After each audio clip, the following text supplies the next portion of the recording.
اعوذ باللہ من الشیطان الرجیم بسم اللہ الرحمن الرحیم. ڈیئر اسٹوڈنٹس، السلام علیکم. Raja Imran Asghar Cambridge International Science College Talagang سے آن لائن کلاسز میں آپ کو خوش آمدید کہتا ہے. پیارے بچوں، ہم نے اپنی گزشتہ کلاس میں نظم حمد پہ بات کی، حمد کا پہلا شعر پڑھا. اس کے علاوہ جو شاعر ہیں خواجہ الطاف حسین حالی، ان کے بارے میں ہم نے جانا. آپ نے، مجھے امید ہے کہ اس کو لکھ لیا ہوگا اور یاد کر رہے ہوں گے. آج ہم نے شعر نمبر 2، گو سب سے مقدم ہے حق تیرا ادا کرنا، بندے سے مگر ہوگا حق کیسے ادا تیرا. شعر نمبر 3، محرم بھی ہے ایسا جیسا کہ ہے نامحرم، محرم بھی ہے ایسا جیسا کہ ہے نامحرم، کچھ کہہ نہ سکا جس پر یہاں بیت کھلا تیرا. یہ 2 اشعار آج ہم ان کو پڑھیں گے اور آپ اس قابل ہو جائیں گے کہ آپ نہ صرف ان کے الفاظ معنی لکھ سکیں گے، مفہوم اور تشریح بھی بہتر طریقے سے لکھ سکیں گے. اچھا، ان دونوں اشعار کا آغاز کرنے سے پہلے ایک دفعہ پھر سن لیجئے گا کہ حمد ایسی نظم کو کہا جاتا ہے جس میں شاعر اللہ رب العزت کی حمد و ثنا بیان کرتے ہیں. دیکھیں، اللہ تبارک و تعالیٰ کی جو شان ہے، اللہ کی شان بہت بڑی ہے. ہر چیز، چرند پرند، حیوان، انسان، زمین آسمان، چاند سورج ستارے، انسان کا اس دنیا میں آنا، انسان کا اس دنیا سے چلے جانا، اس سب کو بنانے والا، ان سب تمام چیزوں پہ جس کا اختیار ہے، وہ ذات اللہ تبارک و تعالیٰ کی ذات ہے. وہ ذات اللہ جل شانہ کی ذات ہے، اور ایسی ذات کو جو سب سے بہترین ہو، جو سب سے اعلیٰ و ارفع ہو.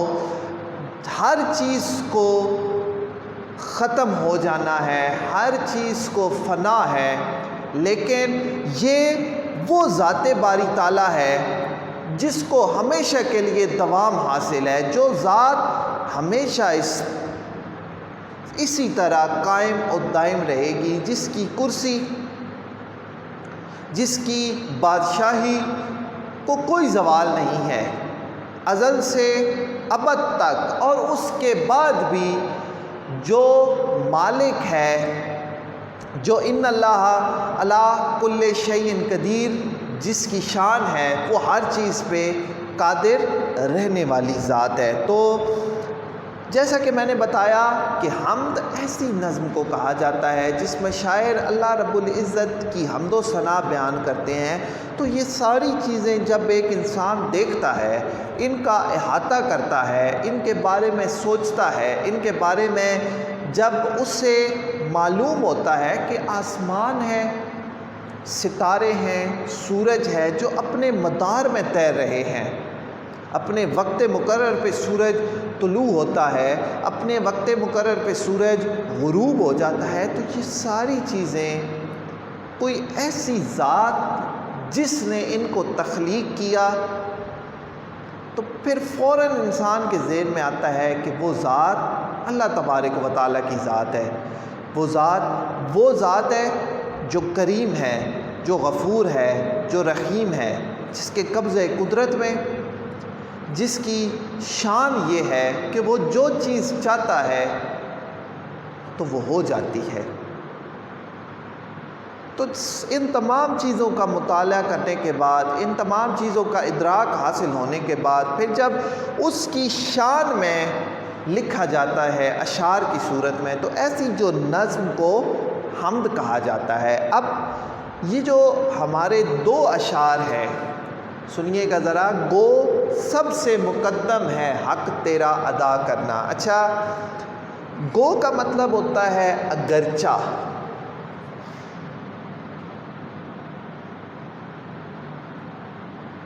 گو کا مطلب ہے اگرچہ یا مانا کے. اس کے بعد ہے جی مقدم.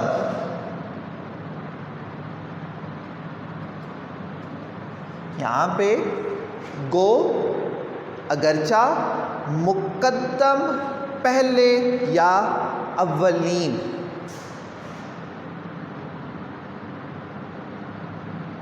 پہلا یا اولین. ٹھیک ہے جی. حق ذمہ داری. دوسرا لفظ یہاں پہ استعمال ہوا حق. حق کا مطلب ہے ذمہ داری، ادا پورا کرنا. ادا کا مطلب کیا ہوگا جی؟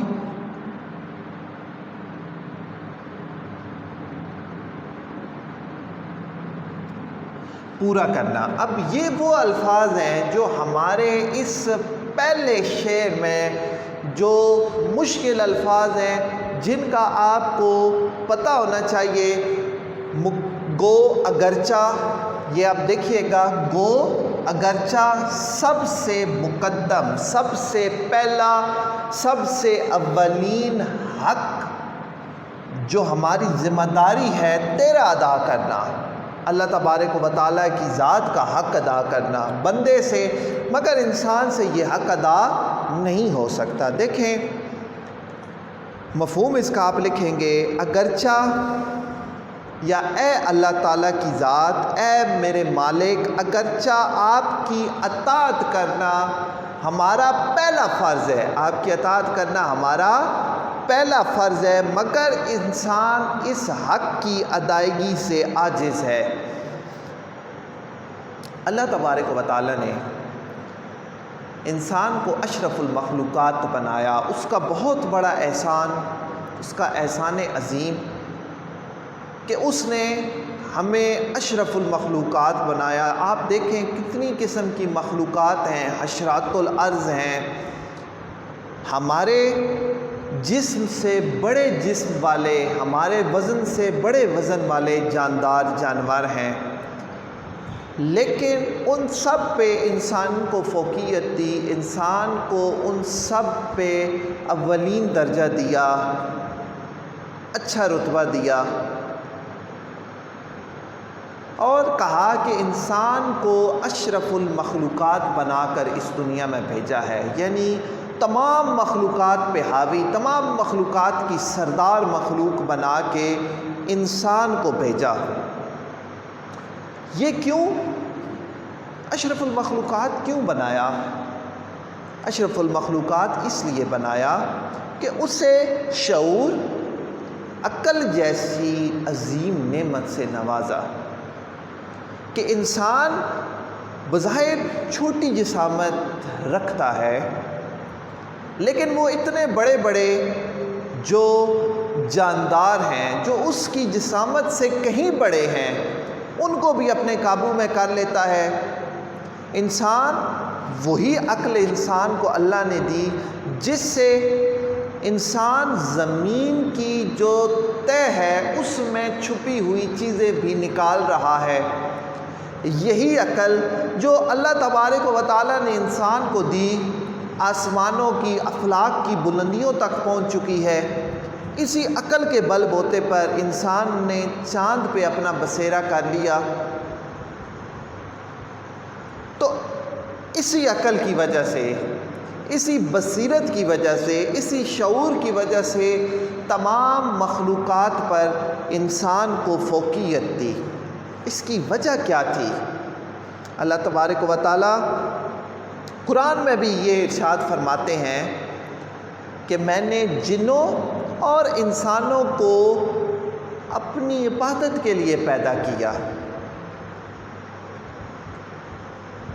پھر سورہ رحمان میں ہم سنتے ہیں کہ اللہ بار بار ارشاد فرماتا ہے فَبِأَيِّ آلَاءِ رَبِّكُمَا تُكَذِّبَانِ، تم میرے رب کی کون کون سی نعمت کو جھٹلاؤ گے، تم رب کی کون کون سی نعمت کو جھٹلاؤ گے، جب اس نے ہمیں یہ ساری نعمتیں عطا کی، جب اس نے ہمیں یہ ساری جو فوائد ہیں، ثمرات ہیں، جو ہم حاصل کرتے ہیں، یہ سب کچھ عطا کیا، تو پھر تقاضا تو یہ ہے کہ جو آپ کو نوازتا ہے، دیکھیں دنیا میں بھی ایک اصول ہم رائج رکھتے ہیں، ایک اصول ہم بناتے ہیں کہ اگر کوئی ہماری مدد کرتا ہے، حالات ایسے ہیں کہ ہم بیمار ہیں، ہمارا کوئی علاج کروا دیتا ہے، تو ہم ساری زندگی تا حیات اس کے ممنون رہتے ہیں، اس کے شکر گزار رہتے ہیں۔ وہ شخص گلی میں آ رہا ہو، چاہے کہ وہ آپ سے اس کا ذکر ہی نہ کرے، وہ بھول جائے اس نے اللہ کے لیے یہ کام کیا ہو، لیکن انسان ان کا ممنون رہتا ہے، شکریہ ادا کرتا ہے۔ تو جب انسان کا شکریہ ادا کرتا ہے، تو جب وہ اپنے آپ کو دیکھے، اپنی تخلیق کو دیکھے کہ اس دنیا میں جب وہ آیا، اس کی پرورش سے لے کے جسمانی اعضاء تک صحیح سلامت، تو پھر وہ اس پروردگار کا، اس رب کا جس نے اسے درست حالت میں بہترین اچھے طریقے سے اسے خوبصورت شکل و صورت سے پیدا کیا، تو پھر اس کا شکر ادا کیوں نہ کرے؟ تو اس کا شکر ادا کرنے کی سب سے جو بنیادی چیز ہے وہ ہے اس کی عبادت۔ وہ کیا ہے جی؟ اس کی عبادت کرنا، اس سے مدد مانگنا، اس سے دعا کرنا، دی ہوئی نعمتوں پر اللہ تبارک و تعالی کا شکر گزار ہونا۔ تو شاعر بھی یہی بات کہہ رہے ہیں کہ گو سب سے مقدم ہے حق تیرا ادا کرنا، کہ انسان کے لیے سب سے جو پہلا کام ہے، جس مقصد کے لیے اس کی تخلیق کی گئی ہے، جس مقصد کے لیے اسے اس دنیا میں بھیجا گیا ہے، وہ مقصد وہ بھول چکا ہے۔ وہ مقصد کیا ہے؟ اس رب کائنات کی، اس رب العزت کی حمد و ثنا بیان کرنا، اس کے آگے سجدہ ریز ہونا، اس کی نوازشات کا شکریہ ادا کرنا، اس نے جو احکامات اپنے حبیب صلی اللہ علیہ وآلہ وسلم کے ذریعے ہم تک پہنچائے۔ اور یہ بھی اللہ کا بڑا احسان ہے کہ عالم انسانیت کی مدد کے لیے، صراط مستقیم پہ ڈالنے کے لیے انبیاء کرام کو مبعوث فرمایا، جو وقتاً فوقتاً آتے رہے۔ جناب آدم علیہ السلام سے یہ سلسلہ شروع ہوا، اور جناب محمد مصطفیٰ صلی اللہ علیہ وآلہ وسلم پر نبوت کا سلسلہ ختم ہوا، اور پھر آپ صلی اللہ علیہ وآلہ وسلم کو ایک الہامی کتاب، ایک ایسا نسخہ کیمیا عطا کیا جس میں ساری زندگی کے لیے رحمت ہی رحمت ہے، جس میں ہر چیز کا علم موجود ہے۔ تو شاعر کہتے ہیں کہ اللہ تبارک و تعالیٰ کا حق ادا کرنا تو ہمارے ذمے فرض ہے۔ ہم 24 گھنٹے بھی اس کی عبادت کریں تو کم ہے، لیکن دوسرے ہی مصرے میں اپنے کم مائگی کا، دیکھیں انسان پھر بھی خطا کر جاتا ہے، انسان خطا کا پتلا ہے، یہ اس کی سرشت میں رکھ دی گئی ہے خطا۔ انسان کوتاہی کر جاتا ہے، انسان خطا کرتا ہے، انسان بھول جاتا ہے۔ تو بندے سے مگر ہوگا حق کیسے ادا تیرا، کہ اے اللہ تبارک و تعالیٰ کی ذات، ہمیں پیدا آپ نے اس لیے کیا کہ ہم آپ کی عبادت کریں، لیکن ہم اپنی کوتاہیوں کا ذکر بھی کر دیا کہ اے میرے مالک، ہم اس کام کو بہترین طریقے سے سر انجام نہیں دے رہے، جس کام کے لیے ہمیں بھیجا گیا تھا اپنی عبادت کے لیے، ہم یہاں پہ آ گئے، دنیا کے فہم و جو فریب ہیں، لالچ ہیں، ان میں ہم آ کے پڑ گئے، اور جس کام کے لیے جو اصل مقصد تھا بھیجنے کا، عبادت، اس سے ہم نے روگردانی کرتے ہیں۔ لیکن اس طرح، جس طرح حق ہے عبادت کرنے کا، اس طرح ہم نہیں کرتے۔ تو حق تو یہ ہے کہ اس کے حقوق کو مقدم رکھا جائے۔ نماز کا حکم ہے تو وقت پہ نماز ادا کی جائے، رمضان کا مہینہ ہے تو روزے رکھے جائیں، صاحب استطاعت ہیں تو زکوٰۃ ادا کریں، صاحب استطاعت ہیں تو حج پہ جائیں، اس کے گھر کی، اس کے حبیب صلی اللہ علیہ وآلہ وسلم کے گھر کی زیارت کریں۔ لیکن ہم نے اس کام کو پس پشت ڈال دیا، ہم دنیا کی رنگینیوں میں کھو گئے۔ اس کا حق ادا کرنا، اس کی خوشنودی میں خوش ہونا، ہر بات میں اس کا شکر ادا کرنا، ہر بات میں اس کی حمد و ثنا بیان کرنا۔ اس کا یہ مطلب بھی ہو سکتا ہے کہ انسان کو چاہیے کہ اس کی نافرمانیاں کو چھوڑ دے، اس کا فرما بردار بندہ بن کے رہے۔ جو حکم اس نے دیے، ایسی محسن، ایسی عظیم ذات ہے وہ کہ انسان احسان فراموش، اور وہ ذات پھر بھی انسان کی کوتاہیوں کی پردہ پوشی کر رہی ہے۔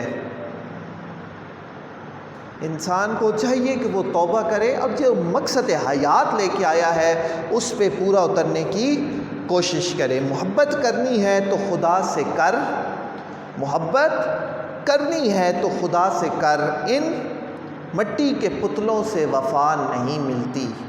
مقصد یہ ہے کہ جس دنیا کی چکا چوند میں ہم جا رہے ہیں، یہ عارضی ہے، یہ ختم ہو جانے والی ہے۔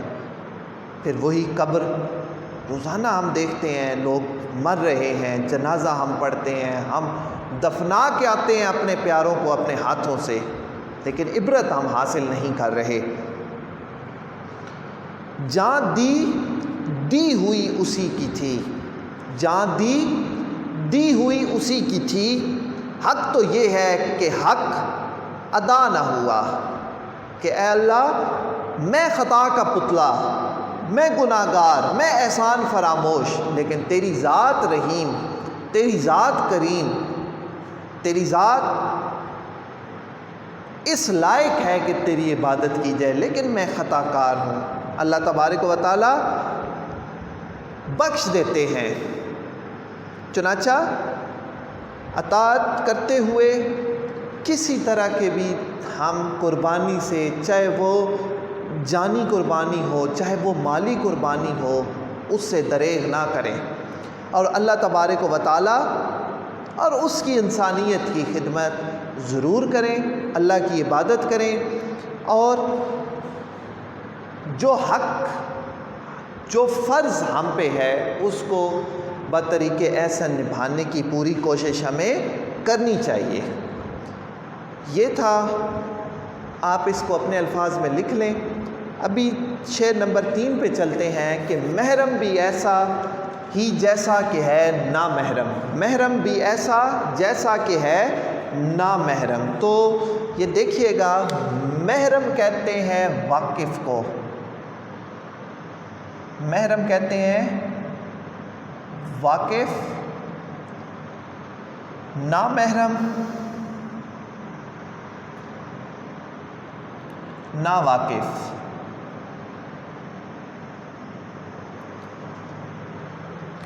اس کے بعد ہے جی یہاں کا مطلب ہے ادھر، یہ جو لفظ استعمال ہوا یہاں، بید کا مطلب ہوتا ہے راز، بید راز۔ دیکھیں شعر کو سمجھیے گا اس سے پہلے یہ سمجھ لیں کہ محرم واقف، جس سے آپ واقفیت آپ کو حاصل ہوتی ہے، جس کے بارے میں آپ جانتے ہوتے ہیں، آپ کو ادراک ہوتا ہے، اور نامحرم نا واقف، جس سے آپ نہیں جانتے، جو آپ سے واقف نہیں ہے۔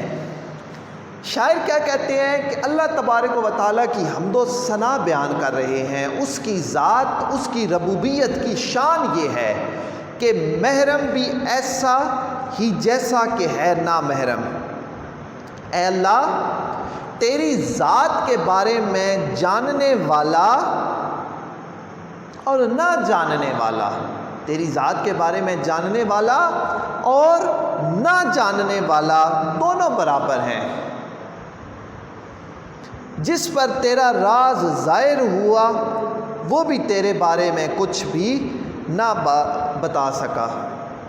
تشریح میں آپ لکھیں اس کی کہ اگرچہ انسان اپنی آنکھوں سے مشاہدات قدرت کرتا ہے، اللہ کی بنائی ہوئی تمام چیزوں کا نظارہ کرتا ہے، انسان سوچتا ہے، انسان اپنی عقل استعمال کرتا ہے کہ جس طرح ایک کمرہ اگر بنانے والا نہ ہو تو وہ نہیں بن سکتا، اسی طرح تو یہ پوری دنیا، یہ لیل و نہار کی گردشیں، یہ دن اور رات کا تبدیل ہونا، موسموں کا ایک دوسرے کے بعد آنا، یہ ان تمام چیزوں کا نظم و ضبط رکھنے والی کوئی ذات ہے، ان تمام چیزوں کی کوئی تخلیق کار ذات ہے، تو فوراً پھر انسان کے دماغ میں یہ بات جاتی ہے کہ وہ اللہ تبارک و تعالیٰ کی ذات ہے۔ وہ ذات کس کی ہے؟ اللہ تبارک و تعالیٰ کی۔ لیکن ان تمام حقیقتوں، ان تمام اصلیتوں کو پا لینا ہر کسی کے نصیب میں نہیں ہوتا۔ لیل و نہار کی گردشیں انسان کی سمجھ سے بالا تر ہیں۔ جب تک اللہ تبارک و تعالیٰ ایسے شخص کو جس کو بصیرت عطا فرمائے، اب مقصد یہ ہے کہ اللہ تبارک و تعالیٰ کی ذات ایسی ذات ہے کہ اس کے جو مظاہر دنیا میں پھیلے ہوئے ہیں، ہر جگہ پہ نظر آ رہے ہیں، لیکن پھر بھی وہ ذات ہمیں نظر نہیں آ رہی، وہ ذات جو ہماری شہ رگ سے قریب ہے، لیکن پھر بھی ہم اسے اپنی آنکھوں سے نہیں دیکھ سکتے۔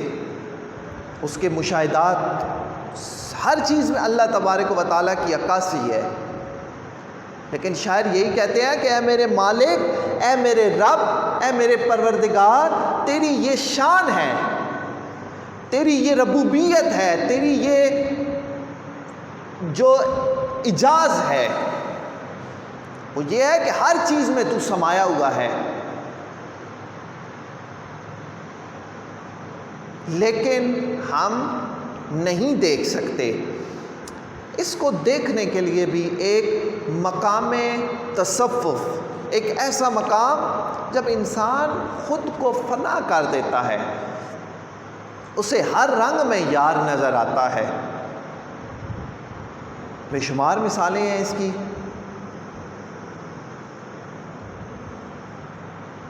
اکبر الہ-آبادی نے کیا خوب کہا تھا کہ عقل میں جو گھر گیا لا انتہا کیوں کر ہوا، عقل میں جو گر گیا لا انتہا کیوں کر ہوا، جو سمجھ میں آ گیا پھر وہ خدا کیوں کر ہوا، یہ تو ذات ہی ایسی ہے، تم ایک گورکھ دھندا ہو۔ شاعر نے کیا خوب کہا تھا کہ یہ تو ایک ایسا گورکھ دھندا ہے، ایک ایسی ذات ہے جو عیاں ہو کر بھی، جو محرم ہو کر بھی نامحرم ہے۔ دل کا نور چاہیے اس ذات کو دیکھنے کے لیے، اس ذات کا ادراک حاصل کرنے کے لیے، اس ذات کو جاننے کے لیے۔ اقبال نے کہا تھا نا کہ دل بینا بھی کر خدا سے طلب، دل بینا بھی کر خدا سے طلب، آنکھ کا نور دل کا نور نہیں، کہ یہ جو تو ظاہری آنکھ سے دیکھتا ہے دل تو تیرا بند ہے، اتنا اپنے آپ کو اس قابل بنا کہ نہ صرف اس ظاہری آنکھ سے دیکھ سکے بلکہ دل کی آنکھ سے بھی دیکھ سکے۔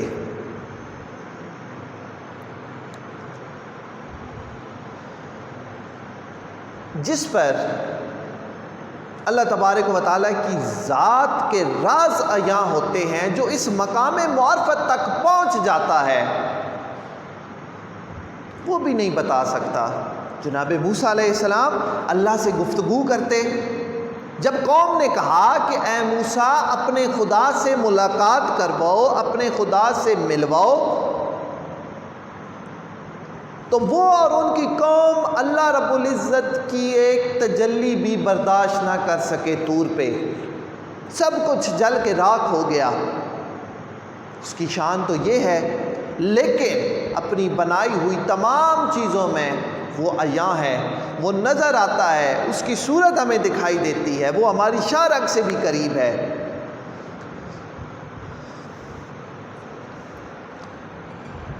اسی لیے اس شعر میں مولانا حالی نے کہا کہ جس پر اللہ تعالیٰ کی ذات کے راز ظاہر ہو جایا کرتے ہیں، وہ بھی اس ذات کے بارے میں کچھ نہیں بتا سکتا۔ گویا محرم اور نامحرم، اللہ کی ذات کو جاننے والا اور اللہ کی ذات کو نہ جاننے والا، اس مقام تک پہنچنے والا بھی ایسے ہی ہے کہ وہ جو ذات ہے، وہ جو رحمان ذات ہے، اس کی حقیقتوں کو انسان کی وسعت نہیں ہے، انسان وہاں تک سوچ ہی نہیں سکتا جہاں پہ اللہ تبارک و تعالیٰ کی ذات ہے۔ تو یہ تھے ہمارے 2 اشعار، معنی بھی آپ لکھ لیں، اپنی نوٹ بک پہ تحریر کر لیں۔ اس کو ایک دفعہ پھر میں آخر پہ یہ دوہرا دیتا ہوں کہ جب آپ شعر لکھیں گے، شعر لکھنے کے بعد حوالہ متن ضرور لکھتے ہیں۔ نظم کا عنوان ہم، شاعر کا نام خواجہ الطاف حسین حالی، اس کے بعد آپ اس کی لغت لکھیں گے، الفاظ معنی لکھیں گے، الفاظ معنی لکھنے کے بعد مفہوم لکھیں گے۔ مفہوم میں نے آپ کو پہلے بھی بتایا ہے کہ کبھی بھی آپ اپنے پاس سے نہ لکھیں، جو شعر ہے اسی کو نثر میں پیش کریں۔ اس کے بعد جو آپ نے مفہوم لکھنے کے بعد تشریح میں اشعار کا استعمال کریں، اچھے اشعار ہوں، پائیدار اشعار ہوں۔